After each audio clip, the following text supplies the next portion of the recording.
Assalamualaikum warahmatullahi wabarakatuh. Selamat pagi, anandaku yang solih-solihah kelas 8 bertemu lagi bersama Ustazah Herla pada mata pelajaran IPS pertemuan ketiga. Pada pertemuan ini kita akan membahas mengenai perdagangan antar daerah dan perdagangan antar negara. Perdagangan antar daerah sama dengan perdagangan antar wilayah dan sama juga perdagangan antar pulau. Namun, perdagangan antar daerah artinya adalah perdagangan yang diselenggarakan antar tempat atau wilayah yang berbeda di dalam negara yang sama. Wilayahnya berbeda-beda namun masih di negara yang sama. Ada beberapa karakteristik atau ciri dari perdagangan antar daerah ini yang tidak dimiliki oleh perdagangan antar negara. Yang pertama adalah spesialisasi. Jadi, perdagangan antar daerah ini memiliki keahliannya tersendiri. Ada tukang pahat, ada tukang menganyam, ada penganyam, ada pembatik, ada yang bisa membuat barang-barang lemari dari kayu. Nah, kemudian yang kedua adalah biaya produksi yang rendah karena biasanya barang-barang atau bahan pokoknya sudah tersedia di dalam negaranya dan tidak perlu beli dari luar negeri. Kemudian yang ketiga adalah pertukaran barang.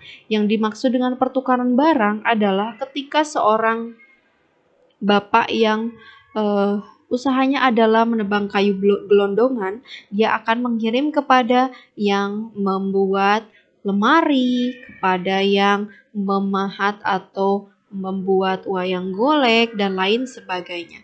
Kemudian yang keempat adalah saling kerjasama. Ya, ini misalnya terjadi pada perusahaan penghasil kerajinan gerabah misalnya ya.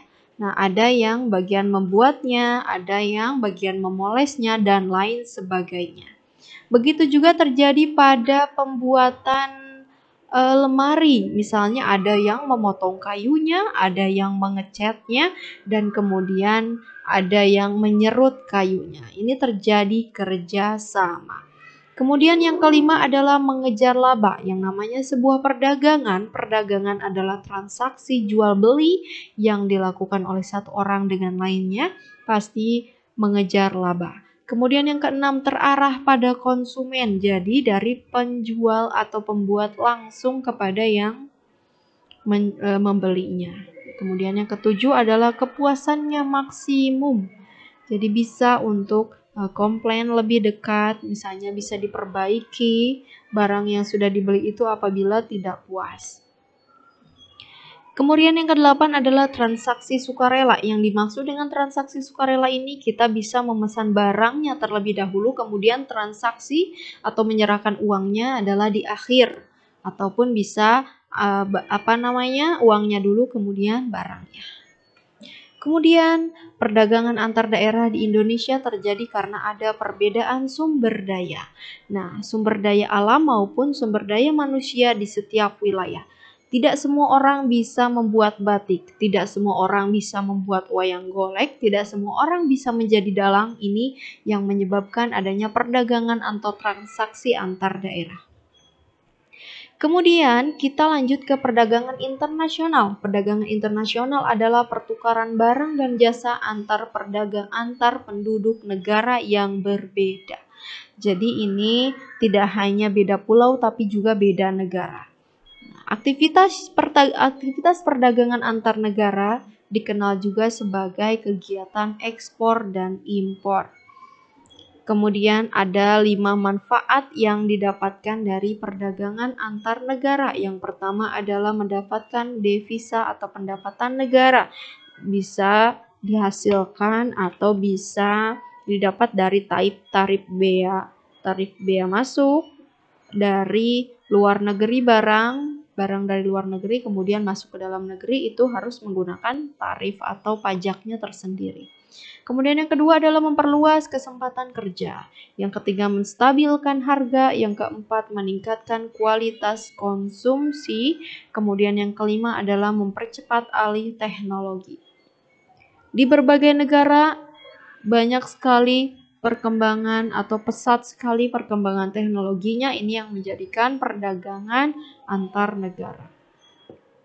Ada beberapa faktor yang melatar belakangi atau yang mendorong terjadinya perdagangan antar negara. Yang pertama adalah perbedaan sumber daya alam.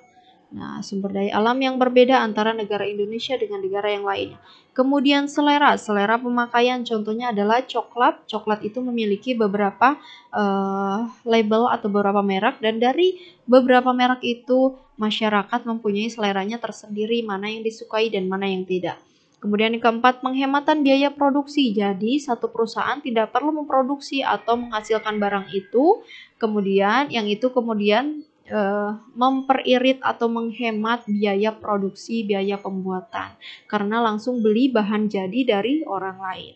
Kemudian karena perbedaan teknologi yang terjadi itu yang menyebabkan seorang pengusaha membeli barangnya dari luar negeri karena keterbatasan teknologi.